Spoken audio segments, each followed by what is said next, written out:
हिंदू धर्मामध्ये कुठल्याही दैवताला अनन्यसाधारण असे महत्त्व आहे आणि म्हणूनच आज आपण जाणून घेणार आहोत की कुलदैवत म्हणजे काय किंवा कुलदैवत कसं ओळखावं या संबंधीची सविस्तर माहिती. पण त्याआधी चॅनलला सबस्क्राईब करायला विसरू नका.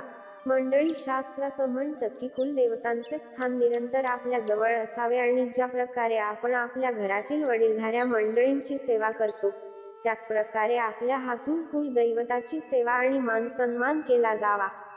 याच संकल्पनेतून कुलदैवतांच्या टाक्यांची निर्मिती झाली असावी. दैवी कृपा नेहमी आपल्यावर असावी हा त्या मागचा संकेत, आणि त्यामुळेच घराघरात कुलदैवतांचे टाक करून पिढ्यानपिढ्या पूजले जातात. देवघरातल्या या टाक्यांची संख्या 5, 7, 9, 11 अशा वेगवेगळ्या आकड्यात आढळते. ती त्या कुळाची आणि दैवताची असतात. कुलदैवत टाक्याच्या स्वरूपातच पूजावेत असं परंपरेने सांगितलं जातं, आणि हे सर्व धातूपासून बनलेले असतात. चांदीच्या पत्र्यावर कुलदेवतांची प्रतिमा तयार केलेली असते. पंचकोनी अशा या टाक्याच्या मागील बाजूला राळ किंवा लाख लावून तांब्याची पाठही बसवलेली असते. टाकाची संख्या ही नेहमी विषम असावी असं मानलं जातं. जशी ही संख्या वेगवेगळी असते, अगदी तसंच विविध देवघरात विविध कुलदेवता आढळतात. असं म्हणतात की जीवन हे पंचतत्वापासून निर्माण झालेलं आहे, आणि जेव्हा आपण हा इहलोक सोडून जाणार आहोत तेव्हा या पंचतत्वात विलीन होणार आहोत. आणि म्हणूनच या 5 तत्वांना टाकीचे पंचकोण समर्पित असतात. मुख्यत्वे देवघरात कुलस्वामी, कुलस्वामिनी, क्षेत्रपाल, ग्रामदेवी आणि आद्य यक्ष पुरुष इत्यादी दैवतांचा समावेश होतो. कुटुंबाचा कुळ नेमका कुठला आहे त्याप्रमाणे कुलदैवत ठरतं. महाराष्ट्राचा विचार केल्यास खंडोबा हा कुलस्वामी जवळपास प्रत्येक घरात आपल्याला दिसून येतो.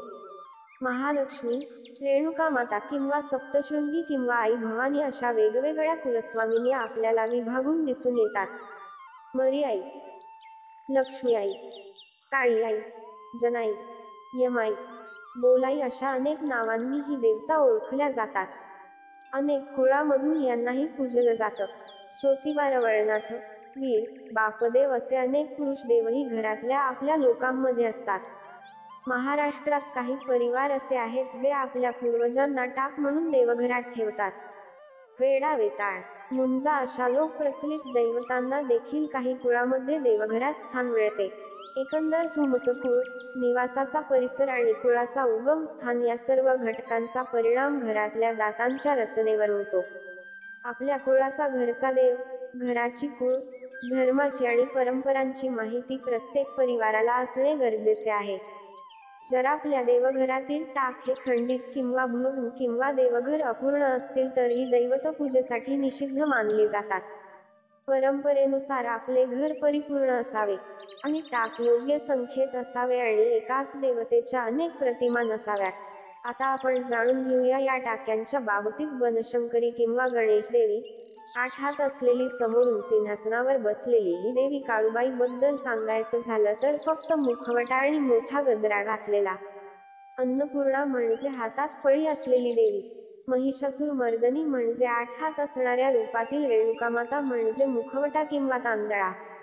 एकवीरा आई म्हणजे मुखवटा, एक बाण आणि मोठे दगडाचे निशाण. अंबेजोगाई म्हणजे मुखवटा आणि हनुवटीवर असलेला आडवा चेहरा. यल्लम्मा म्हणजे 10 हात आणि डोक्यामागे चक्र. लक्ष्मी म्हणजे मागे 2 हत्ती. सोंडेने हार घालताना ज्योतिबा म्हणजे समोरून हातात तलवार घेऊन डोक्यावर स्वार असलेला. नवनाथ म्हणजे 9 दैवता. मुजुमदार म्हणजे उभा रागीट पुरुष, एका हातात अग्नी. बहिरोबा म्हणजे हातात तलवार आणि घोड्यावर स्वार. वाघजाई म्हणजे 8 भुजा असणारी, वाघावर स्वार असलेली देवी. वीर म्हणजे धनुष्य बाण धारण केलेला देव. सप्तशृंगी म्हणजे 18 हात असणारी देवी.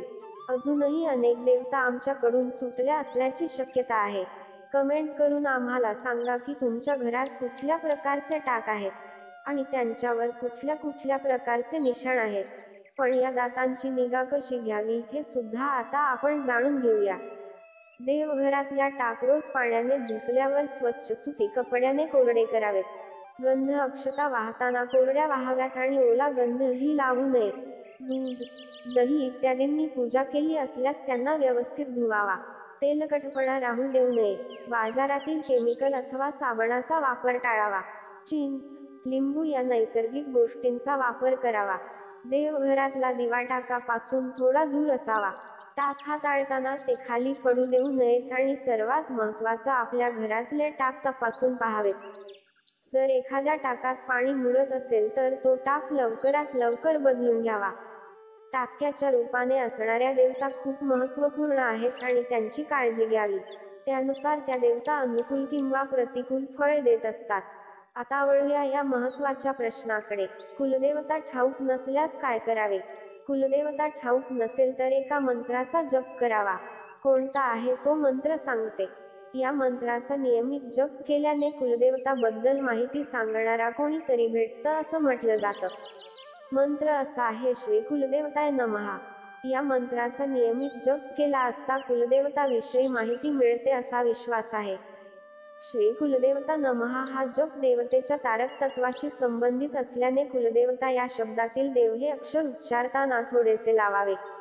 त्यामुळे देवतेचे तारक तत्व जागृत होऊन त्या तत्वाचा आपल्याला लाभ होतो.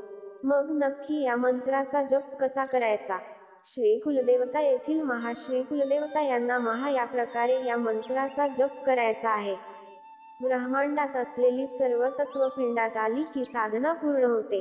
श्री विष्णू, शिव आणि श्री गणपती यांसारख्या देवतांच्या उपासनेने त्या देवतेचे विशिष्ट तत्व वाढते. परंतु ब्रह्मांडात असलेल्या सर्व तत्वांना आकर्षित करण्याचे आणि त्या सर्वांची 50% वाढ करण्याचे सामर्थ्य केवळ कुलदेवतेच्या जपाचा आहे. त्याचप्रमाणे कुलदेवता ही पृथ्वी तत्वाची देवता असल्याने तिच्या उपासनेपासून साधनेला आरंभ केल्यास उपासकाला कोणताही त्रास होत नाही. म्हणूनच ज्यांना आपल्या कुलदेवताबद्दल माहिती आहे त्यांनी सुद्धा आपल्या कुलदेवतेचा जप नियमित करावा. आपल्या कुलदेवतेचा जप कसा ओळखायचा? जर समजा तुमची कुलदेवता असेल महालक्ष्मी तर तुम्ही श्री महालक्ष्मी दिव्य नमः या प्रकारे जप करायचा.